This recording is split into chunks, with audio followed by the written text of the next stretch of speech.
Welcome, everybody. Welcome back to another episode of the Motivate, Grind, Succeed podcast, which has the goal of improving your life in the 4 foundational cornerstones of faith, fellowship, fitness, and finances, guys, through practical tips and takeaways with every single episode. Yes, every single episode, no fluff.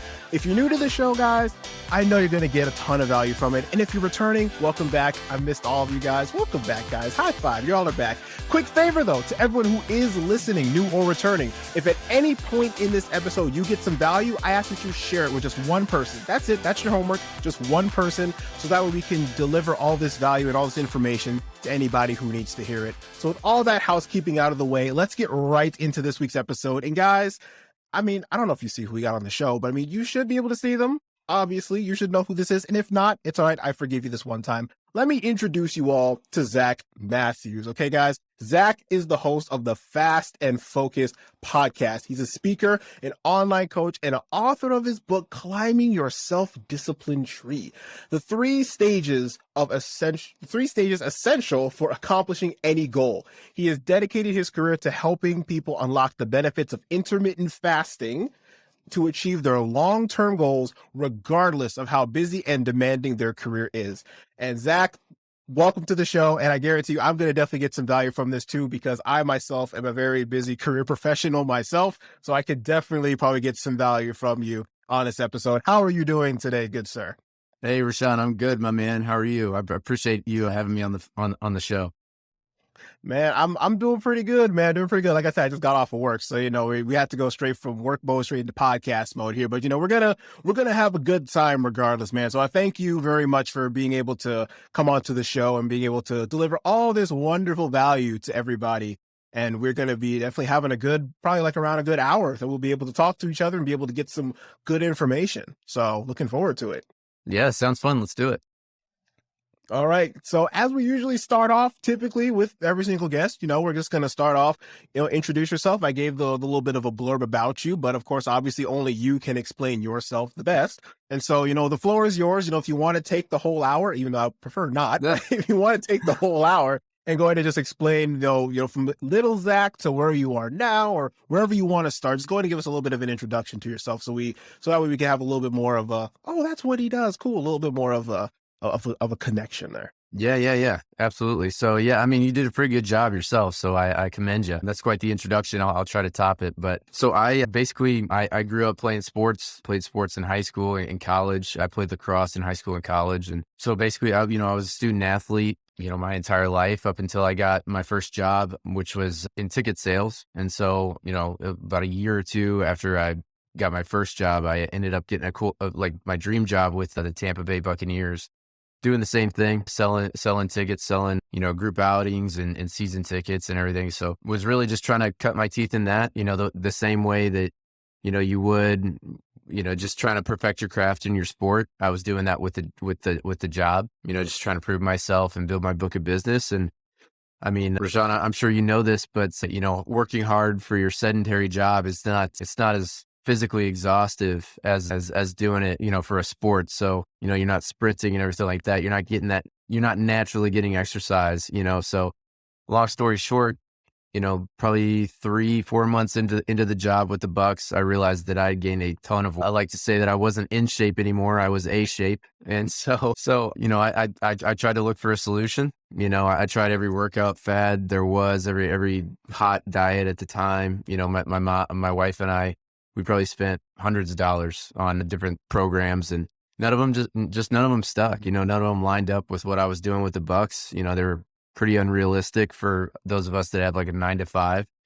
And so anyways, my sales manager, he was telling me that, he was doing this intermittent fasting thing. I was like, that sounds interesting. Sounds easy enough. I'll look into that after work. And long story short, I stayed up that entire night learning everything I could about it, tried it the next day, and then 3 months later, I had lost 20 pounds. So that's kind of my story. That was 5 years ago. Yeah, that was 5 years ago. I've been fasting ever since. Obviously, the intermittent fasting's changed a little bit because once you hit your weight loss goal, then all you have to do is kind of maintain it. So it gets easier. But yeah, been going for 5 years. And honestly, man, I I just kept running into people that were asking about it. And I had a sales background. I'd always wanted to start my own thing, just didn't know what that would be. But other than my marriage with my wife, intermittent fasting is probably the longest commitment I've had in my life. So 5 years running, I mean, that seems significant, and people just kept asking about it. How do you work out? When you intermittent fast, what do you do? How much do you eat? What do you eat? So I just kept telling my wife, I was like, I think there's a business around this. And so about 3-4 months ago now, I decided, me and my wife decided I was going to quit my full-time job and pursue this full-time. And now here I am talking to you. Wow, man. Great story. Great story. Absolutely love it. Wow. And now I was really interested in bringing you on the show because I too was into that phase when I was in college, and I was just like, man, I kind of want to lose a little bit of weight because I was kind of like a little more of a chunky kid kind of growing up in high school. So I was like, college, try out these different diets, these different programs, and nothing really fit. And Right. what was ironic was that what ended up working for me was intermittent fasting. But the funny thing was I was doing intermittent fasting before I knew what intermittent fasting was. Yeah. So I would end up actually not eating breakfast, sometimes not even eating lunch. And the only food I would eat all day is dinner because I was literally so busy throughout all that time. And because I was walking so much in college, the weight just literally almost fell off after a while. Now, precursor, I don't recommend doing that because I was eating an average of maybe 700 to 800 calories a day. I do not recommend doing that. However, if you intermittent fast correctly, as you see with Zach here, it can be absolutely wonderful for your health and for weight loss and for all those great things. So with that, let's start getting to some of the questions that I had and I wanted to ask you today. So let's start with a solid baseline, right? Like your wonderful example of a story and my horrible example of intermittent fasting at the start. Let's get a solid baseline, right? So what is intermittent fasting, and is it actually beneficial? We kind of already know the answer to that, or is it just some new overhyped fad? So let's get a understanding of what intermittent fasting is. Yeah. So intermittent fasting is basically, it's whether it's in a 24-hour period or, just the entire week, you would select different phases of the day or the week to fast, which means not consume any calories, or, what we call non-fast, which is eating. So, there are a couple different methods for doing that. The one that I did and the one I recommend to my clients is what's called a 16-8 method. And that's probably the most common one that you'll see. Basically, the 16-8, it means that you're fasting for 16 hours every day. And then you've just got an 8-hour eating window to consume all your calories. So that's what intermittent fasting is. To answer your question, yes, it is very beneficial. There's numerous health benefits, not just weight loss. So it can actually help you shred fat, which I guess is a little more of the weight loss benefit, but it can help you kind of maintain the muscle while you shred the fat, which is what we're all kind of hoping to accomplish. It gives you more consistent energy levels because you're not going through those peaks and valleys of the usual person's consumption of eating. And therefore, you have like these mountains of energy, and then it kind of plummets. And so, people are quick to blame coffee for the 2:00, slump, but it's actually our eating habits that is causing that. You're also going to notice more brain cognition, which means more focus and better memory. And then it can also help with things like inflammation and things along those lines as well. So it can help prevent injuries and numerous other things as well. So, yeah. Absolutely. Great. And of course, I don't want to leave it there either. So the follow-up question would be then, I mean, it's probably a little bit more off the top of your head here, but what will be some of the downsides of intermittent fasting? Because let's be honest, everything on the websites, social media, YouTube, whatever you want to call it, everything always wants to hype the positives, right? And again, I'm a proponent of intermittent fasting myself, as I still do it to today, right? And it helps a lot especially with my fitness goals and everything that I have going on. So it definitely helps a lot with that.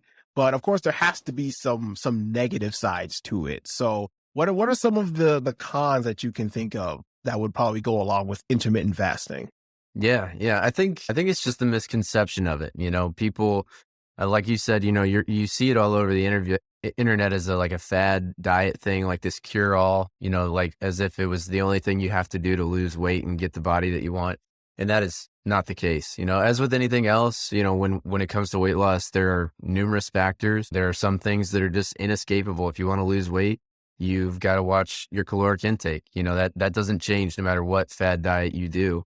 If you want to gain more muscle and shred more fat, then you have to consume more protein and more fats and lower your carb intake. So I guess, to answer your question, the negative of intermittent fasting would just be the misunderstanding that it's the only thing you need to do. And that couldn't be further from the truth. I mean, I always say that, it's kind of a mixture here at Fast and Focus. It's a mixture of just balancing a healthier lifestyle, which means your nutrition, which is probably 95% of the whole thing, working out, and then fasting as well. But fasting, in my eyes, it's more of a foundation. It's not, it just kind of helps. I mean, I don't know about you, but with the demanding career I have, it's easier for me to think about my caloric intake and trying to stay closer to that if I only have to worry about it 8 hours a day. You know what I mean?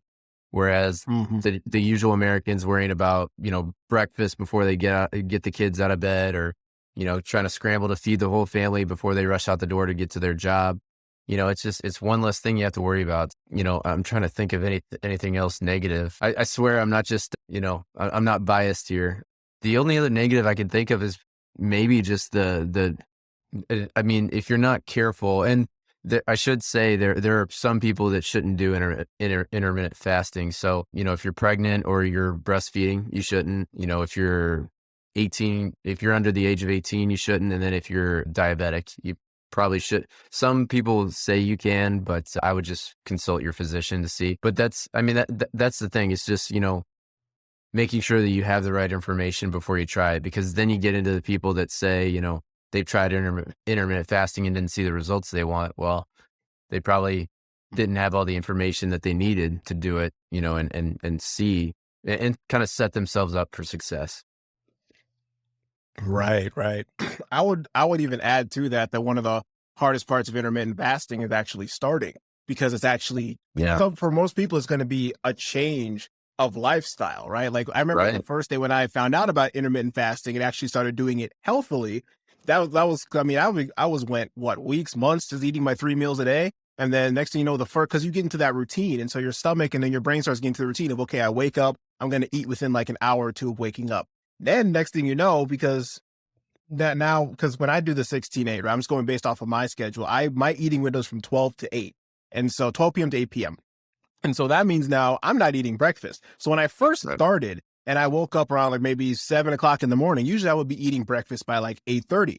I wasn't. So I was very hungry. Okay, guys, you're not going to just flip a switch and be like, all right, cool, I'm not hungry at all. No. You probably will be hungry for the first couple days. Maybe I'm going to be honest, maybe even up to a week. For me, it was up to like a week. But after that first week, it became much easier to then go ahead and stick with it, because at that point your body begins to adjust, which is why the human body is amazing. It just adapts so well, and it adapts to, okay, we're not getting food right now, but we'll get food later. And so you're able to like shut down that bit of you being hungry.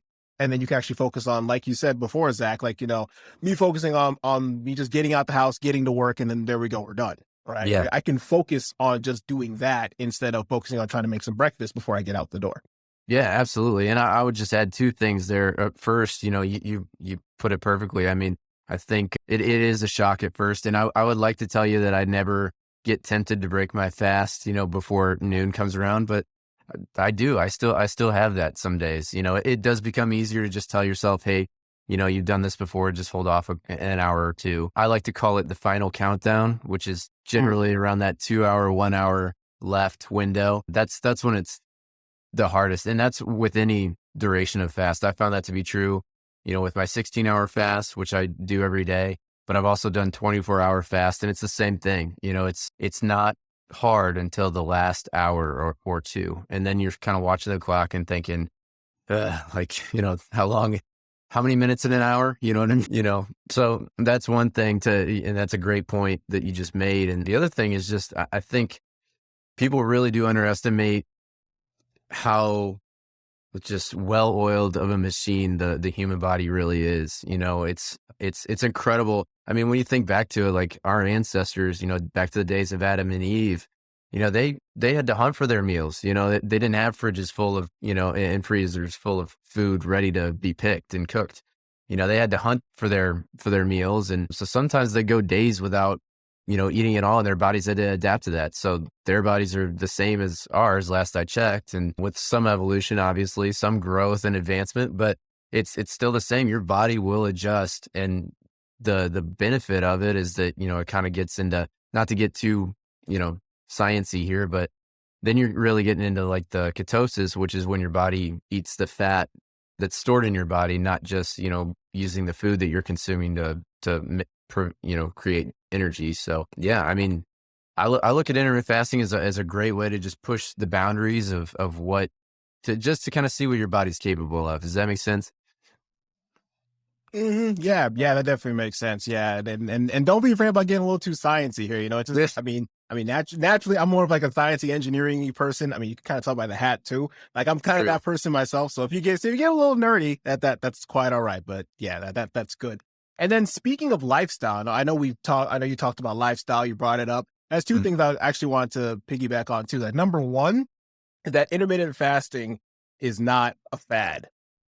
Just like fitness, it cannot be a fad. Anything new that you want to start and do habitually cannot be a fad. This has to right. be a lifestyle. You have to make it a point to Great actually point. incorporate this into your life day to day to day. And I love how you were kind of, I guess, want to put like vulnerable, I guess there, Zach, and said that some days, even though you've been doing this for so long, that you still have those days where you're tempted to eat before the time is actually right?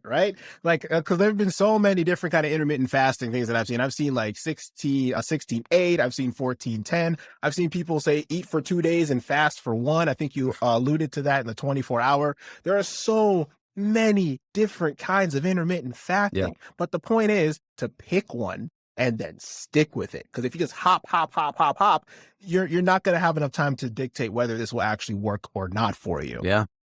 Right. Yeah. And so the second thing that I also want to get into, oh, did you have something you wanted to add to that? No, nope. You're killing Okay. it. All right. And then the second thing that I wanted to talk about with lifestyle is that, we all have different lifestyles, right? Like some people are 9-to-5ers. Hello. Right. And so some people are, they're a lot more career oriented. Some people are a lot more, they're more entrepreneurial. Whatever your lifestyle may be, right? Intermittent fasting and your career, let's say, for example, right? Because a lot of people listening to this usually tend to be more career oriented, right? On the surface, these don't sound very related whatsoever. And we've been kind of hinting at it a little bit throughout our conversation, but yet intermittent fasting, you said, can help us in our career. So I know we've talked about a couple points about it already, but if you can give any more information too, as to how intermittent fasting can help us in our career, that'll be fantastic.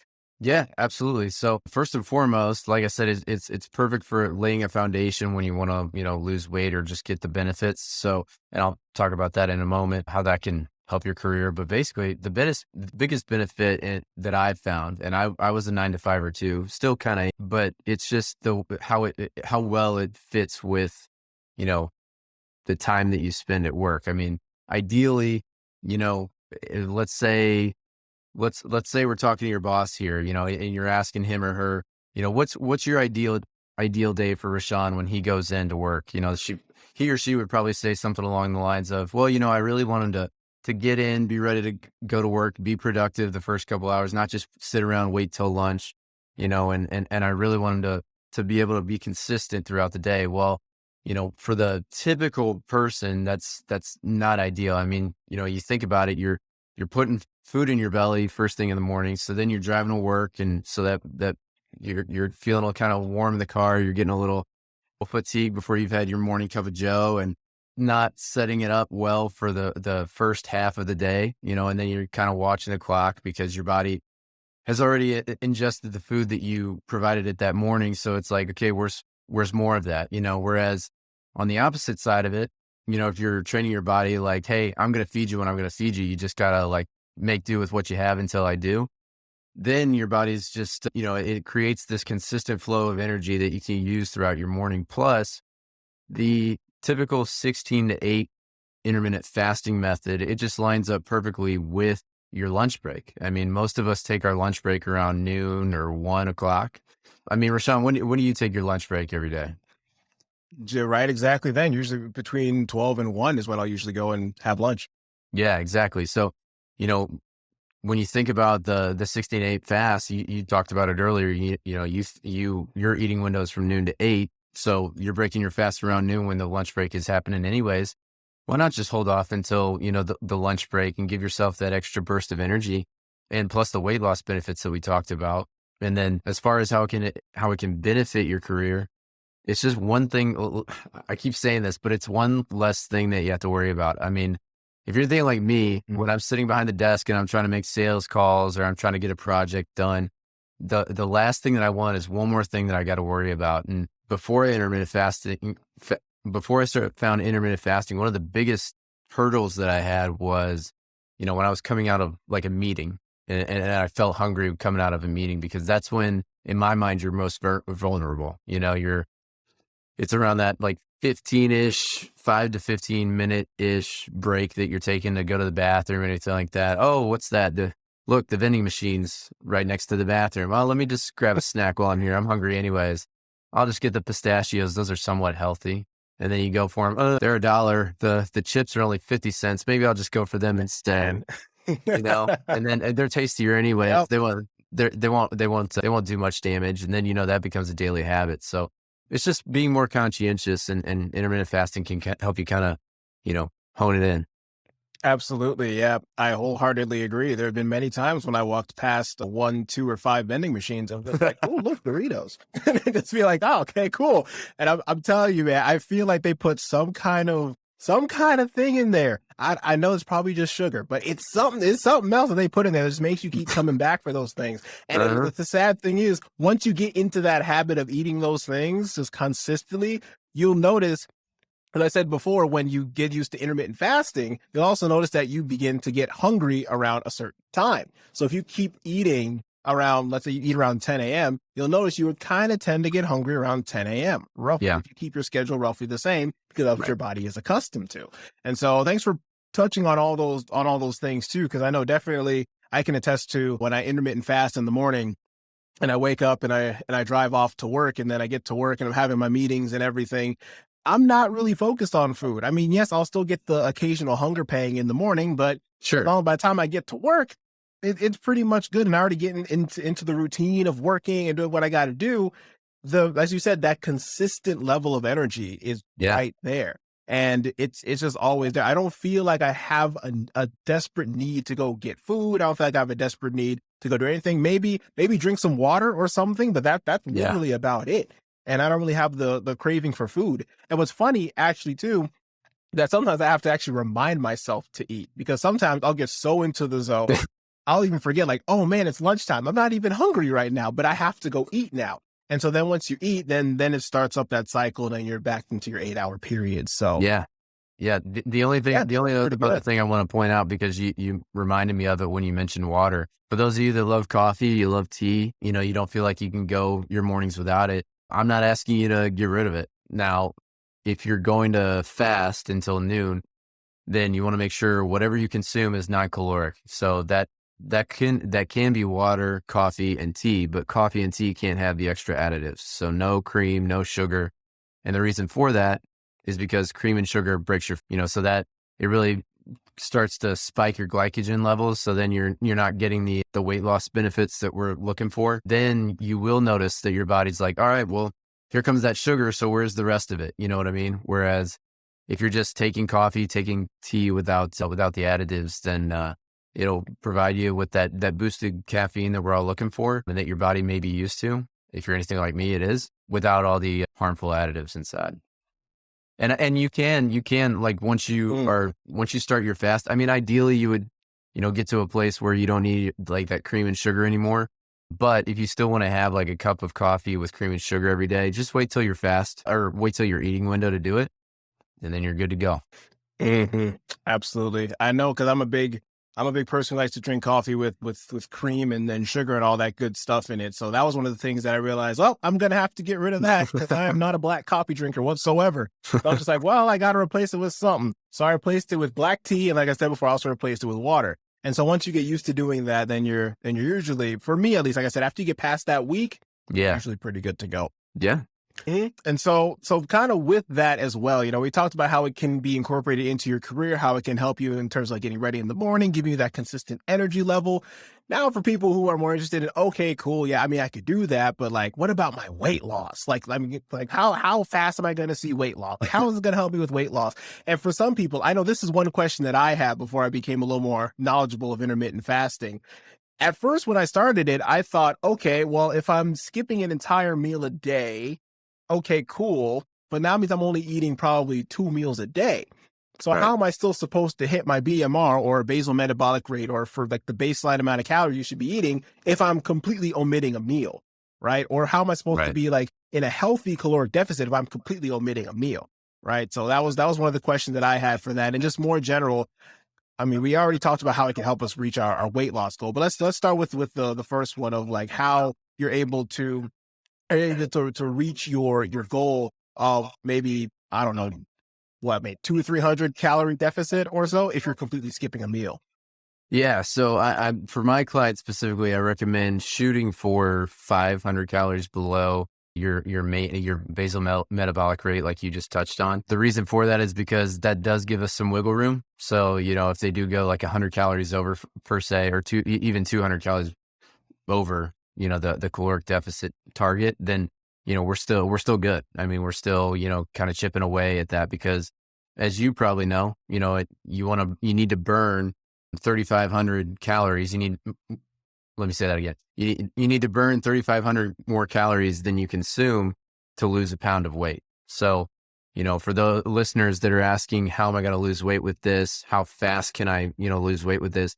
That kind of depends on how you approach it. So, research has shown that a healthy weight loss, like a consistent weight loss, would be anywhere between like a pound or like a pound and a half a week. You can lose 2 pounds a week and still, be in a healthy diet, but that's a rare case scenario. We certainly don't want to expect that going into the week, So that's kind of what you can expect there. I always give people the target of like losing 20 pounds in 90 days, because that's that's a kind of a lofty-ish goal, but somewhat in the realm of possibility, and we can get into, different things like, if you're building muscle, then, you're probably not going to lose 20 pounds because muscle weighs more than fat. And, as you lose fat, your muscle weight goes up, but anyways, I kind of got off track. What was the other question I was answering?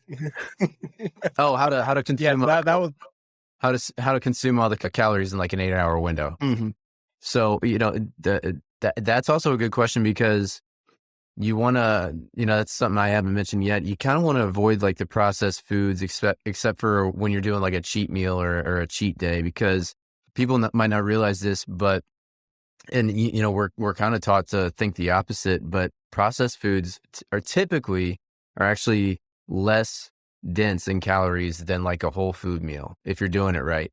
And so when we switch our focus to consuming whole foods and putting more protein on our plate and less carbs, then naturally the meals that we consume in our 8-hour window are going to be heavier in the calories than what the typical American meal would, if that makes sense. So that way you're also getting a good macronutrient breakdown, which would, again, helps with shredding fat and maintaining your muscle mass, if not building it a little bit, which is possible, while you lose weight. It's just all about, to answer the first question, I mean, it's all about what you're willing to sacrifice and what you're willing to pay attention to in order to lose the weight you want and get the leaner physique that you hope for. Absolutely. It's funny. It just reminds me, it's like, as my sister calls it, she calls it the movie popcorn effect, which is kind of funny. She calls it the movie popcorn effect. And what that means, I don't even know that's an actual thing, but I thought it was great. So she said the movie popcorn effect is that when you go to a movie theater and you get yourself that nice big old tub of popcorn, right? The butter and everything on there, right? And you're just going to the movie theater and you start eating it. You're just like, this isn't really that good. But I mean, I don't know what it is, but I just can't stop eating it. And the next thing you know, by the time the 20 minutes of pre-screening and all this stuff before the movie starts, oh, you already went through the entire tub of popcorn and you didn't realize that was like 1,500 calories, but you don't feel full. Yeah. Right. And that's the processed food right there for you. versus if you eat something that's hearty, that's something that's healthy, right? You follow the food plates or whatever scenario you want to follow. If you want to follow the macronutrients of getting your proteins, carbs, and healthy fats and everything on the plate, whatever it is that you guys want to follow to get your macros and your micronutrients in. When you eat something like that, you'll realize, oh man, I ate maybe 600-700 calories in that meal, and yet I feel completely satiated. Like I feel good. I feel like I could tackle the world for the next 6 hours until I have to eat again.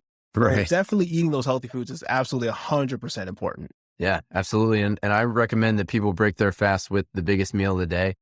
There's research that backs that up. So typically, I mean, they show that your body's digestive system is best in line with its circadian rhythm, which basically means that your body's in tune with when the sun rises and sun sets.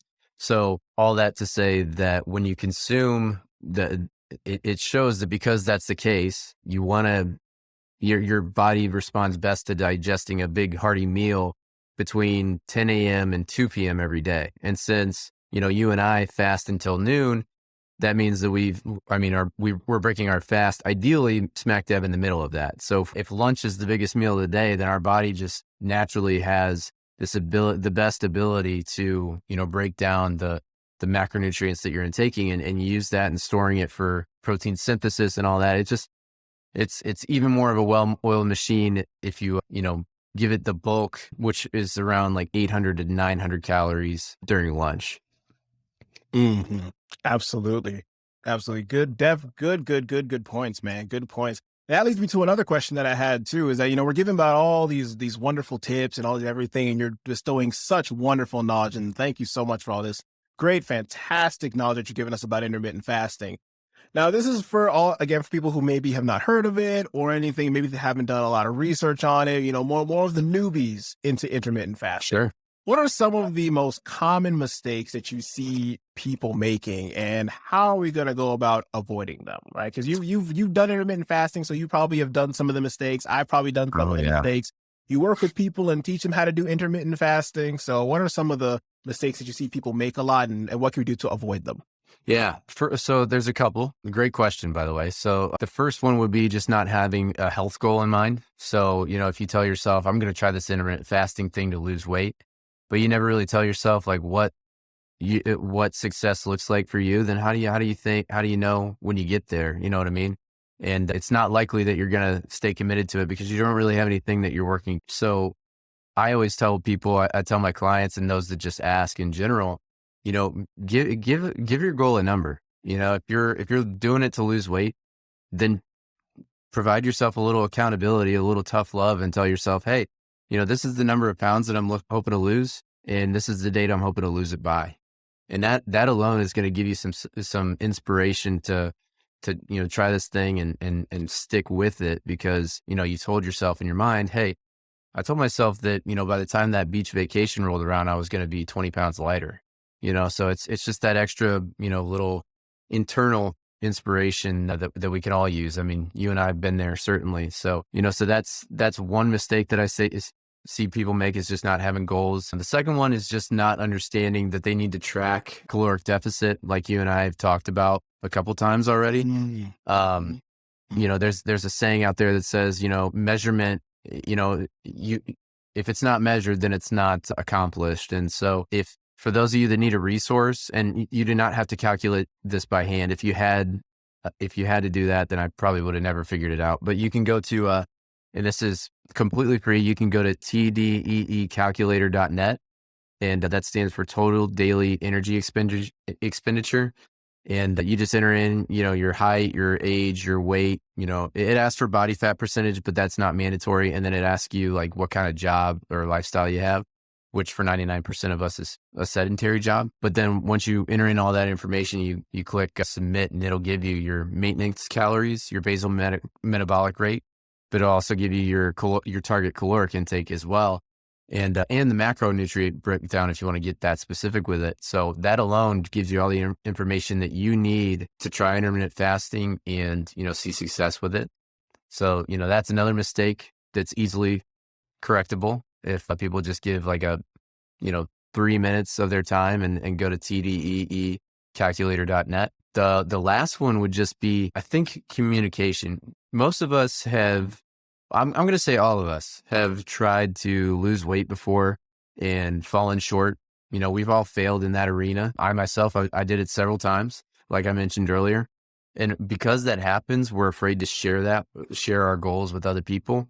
You know, we're kind of like, I'll give you an example, you know, so, you know, if you want to lose like 10 pounds, let's say, but you know, you've told your wife a few times that you wanted to lose 10 pounds and you never did, then it's going to get harder and harder to tell her, you know what, honey, I'm going to get serious about it this time. I'm going to lose 10 pounds this time. You know what I mean? It gets harder and harder to tell her that, but that's an important component to it. You know, I had a client that was telling me that, you know, he hadn't told his wife yet. And I was like, that needs to be the next thing that you do, because not only is it going to provide you with just an extra oomph in your efforts internally, but it's also going to give you that tough love, that motivation that you need, and the accountability that you need outside of it. Because I mean, you know this, you know, any journey, any goal that you're working towards, there are days you wake up and you don't want to do it. You know what I mean? And there are days you're going to step on that scale and you're not going to you're not going to have lost as much weight as you were hoping, or because weight fluctuates so much, you know, it's going to be like 1 pound heavier than it was, even though there's so many variables that go into that. I won't get started on that, but you know, I recommend that people only weigh themselves once a week. But yeah, just, you know, to answer your question, and I'm sorry I got long winded, but you know, the three biggest mistakes I see are just not having health goals, not tracking their caloric deficit, or finding out what their caloric deficit is in the first place.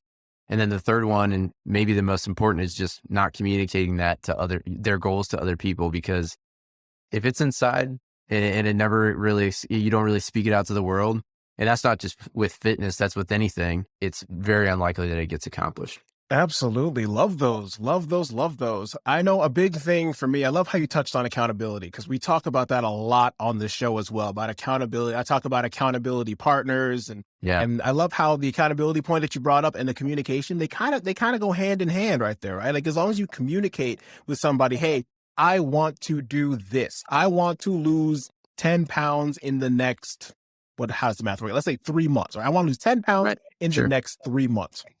You tell somebody that, and then what I always talk about on the show and other episodes is let's say you tell your best friend, look, Billy, I want to lose 10 pounds in the next 3 months. And if I don't do that and give you a consistent update, I have to Venmo you $100. That's going to light a fire under somebody right there. That's going to make you definitely lose that weight, because you don't want to lose I don't care how rich you are, $100 is still quite a bit of money. Like like for some.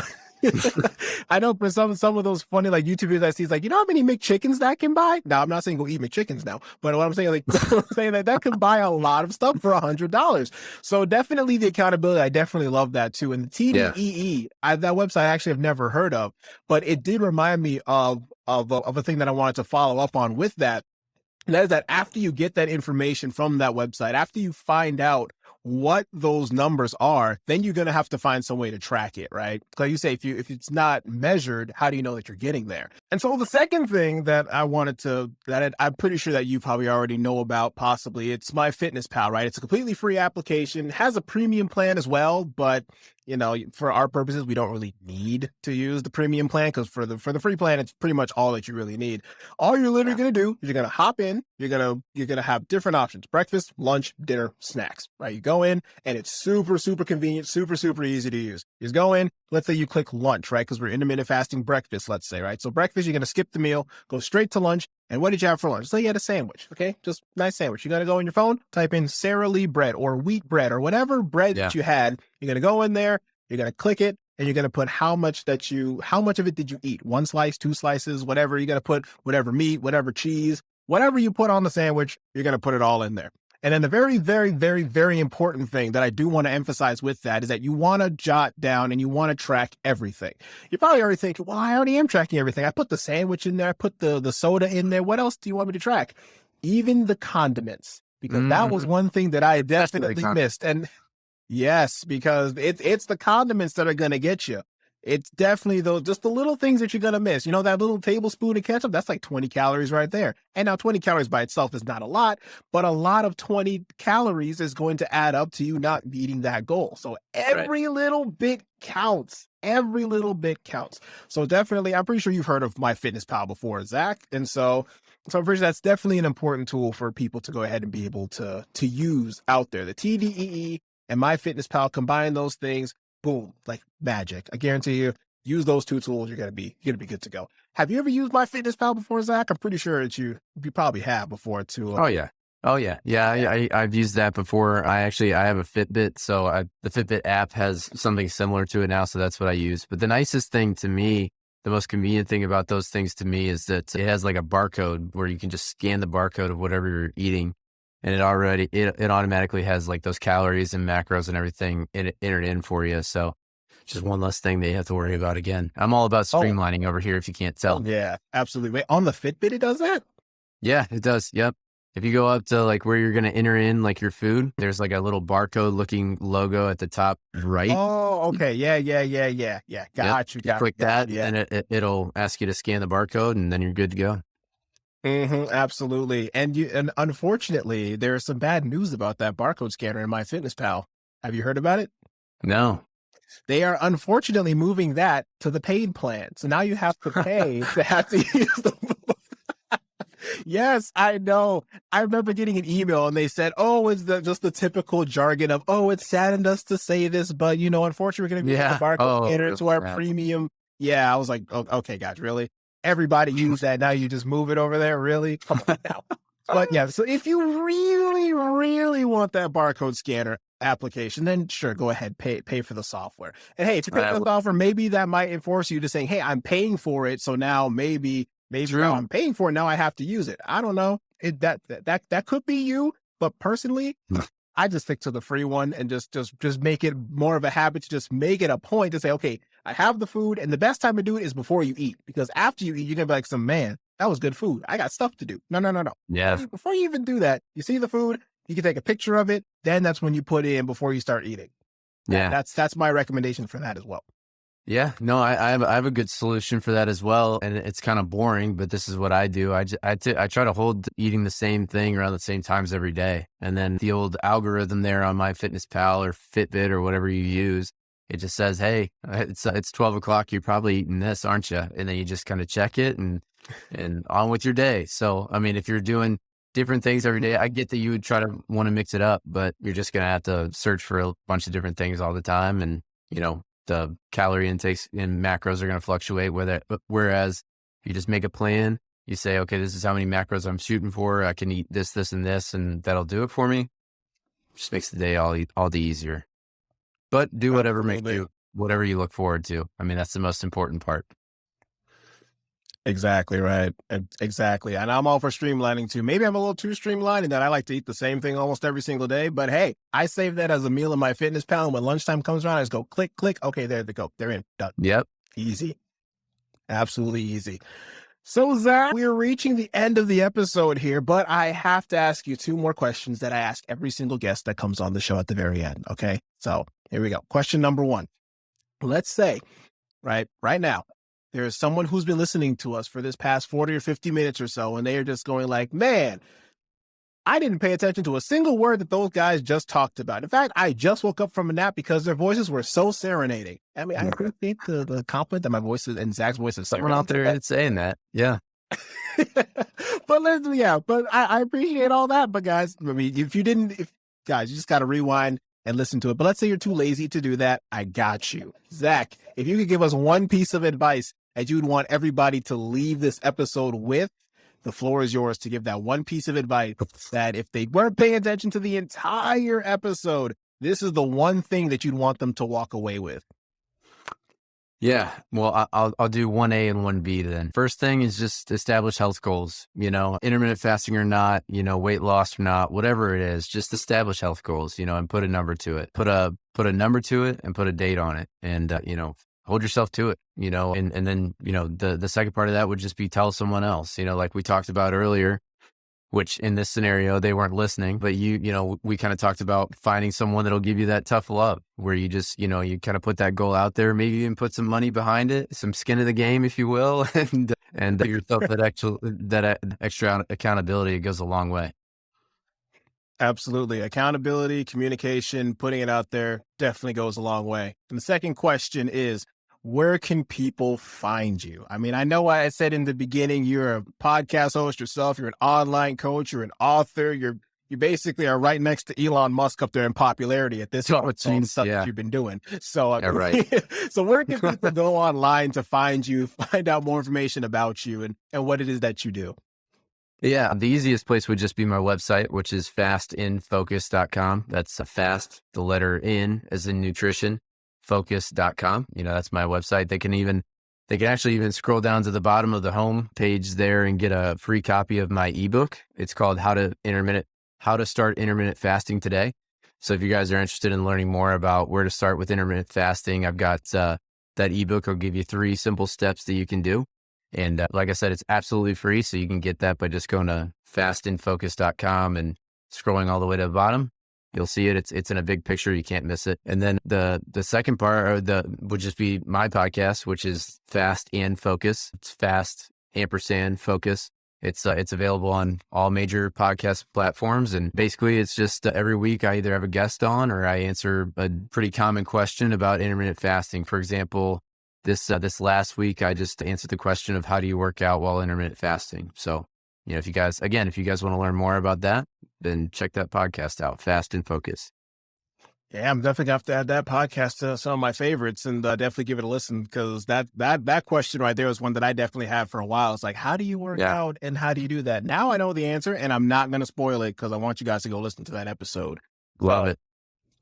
With all that, guys, thank you so much, Zach, for coming on the show. Thank you so much for bestowing all this wonderful knowledge and wisdom. And thank you, you listeners, you lovely listeners on the other side of the screen or listening to us through your headphones, earbuds, whatever you're listening to. Thank you so much for listening to the episode, because we're going to close it out now, guys. Thank you so much once again for coming on and listening to the show, guys. But before you go, I do have 2 quick requests for you. Number 1, subscribe or follow to the show if you got some value out of it, right? I'm not sure which platform you're listening on, whether Apple Podcasts, Spotify, Google Podcasts, Stitcher, all the whole shebang, right? Just subscribe or follow, because we post new episodes every single week just like this one. And number 2, follow me on social media as well. All the links will be down in this episode's description, or if you're watching on YouTube, it'll be in this video's description, guys. Thank you guys once again for coming on and listening to us. Take care, and I will see you guys next time. Take care.